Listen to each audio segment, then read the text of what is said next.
करके हमको मिलेगा क्या, हमें उसका ज्ञान नहीं है। लोग आ गए नहा धो करके, वो चिल्ला रहे कि हम अपने पाप को धुल आए, लेकिन उस पानी में जा करके आपको ज्ञान अगर पूछा जाए, ज्ञान क्या प्राप्त हुआ, तो ज्ञान कुछ नहीं प्राप्त हुआ। टांगे तोड़ के आ गए, ज्ञान तो मिला ही नहीं कुछ।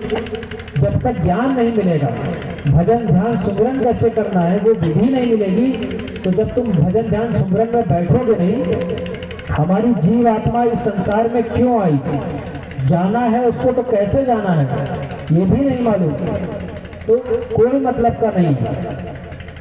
और अब पछतात हो क्या, जब चिड़िया चुग गई खेत। यहाँ इस वक्त कोई 65 साल का बैठा होगा, कोई 60 साल का बैठा होगा, कोई 50 साल का बैठा होगा। अगर अभी तक मथुरा दरबार से नहीं जुड़े थे तो आपने अभी तक अपने शरीर को व्यर्थ में गवा दिया। देखिए, सबरी की कहानी बताऊंगा छोटी सी।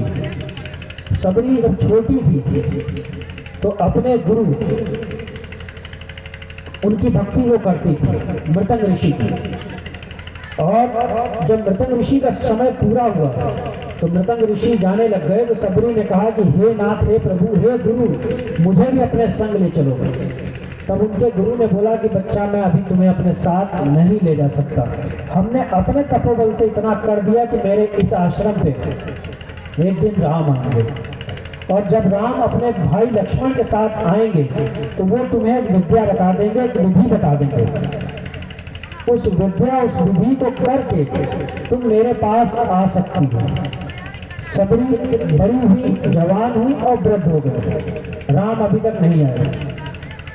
रोज फल फूल चढ़ाती आश्रम में कि आज हो सकता है भगवान राम आ जाएंगे अपने भाई लक्ष्मण के साथ, और मुझे वो विद्या बता देंगे जिससे मैं अपने गुरु के पास जा सकती हूँ। बाकी राम और लक्ष्मण से कोई उनको मतलब नहीं था। देखिए, गुरु की चाह इस तरह थी उनकी, केवल अपने गुरु से मतलब। राम और लक्ष्मण तो एक सहारा बनके आश्रम में उनको आना था। जब राम अपने भाई लक्ष्मण के संग आश्रम में आए, तब सबरी ने उनका आदर सत्कार स्वागत किया, अपने गुरु का स्थान दिखाया। उनके गुरु मृतंग ऋषि के स्थान को राम जी ने प्रणाम किया, और उसके बाद जब जाने की आज्ञा ली, तब सबरी रो करके बोली कि मेरा ये शरीर अब बूढ़ा हो गया। आम के पेड़ में जब आम पक जाता है तो कभी भी किसी भी वक्त वो टपक सकता है। तो सबरी को ये चिंता खा रही थी कि हे नाथ, मैंने सारा जीवन इस आश्रम की सेवा में लगा दिया, केवल अपनी गुरु को आज्ञा मानते हुए। अब मेरे गुरु ने कहा था जब आप आओगे तो वो एक विद्या दे दोगे, एक विधि दे दोगे, एक फॉर्मूला दे दोगे, तो मुझे वो विधि बता दो। मैं अपने उस प्रभु के पास, परमात्मा के पास, गुरु के पास जाना चाहती हूँ। तब राम ने बोला कि माता, जो आप मुझसे मांग रही हो वो मुक्ति मोक्ष मैं दे ही नहीं सकता। मैं काल का ही रूप हूँ, काल रूप उनकर मैं भराता, और शुभ और अशुभ कर्म फलदाता।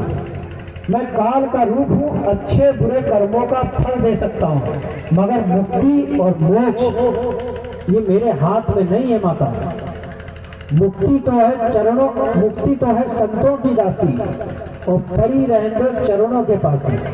मुक्ति और मोक्ष की तलाश में माँ तुम मेरे पास आई हो, मैं अभागा, मैं मुक्ति मोक्ष तो दे ही नहीं सकता। उसके बाद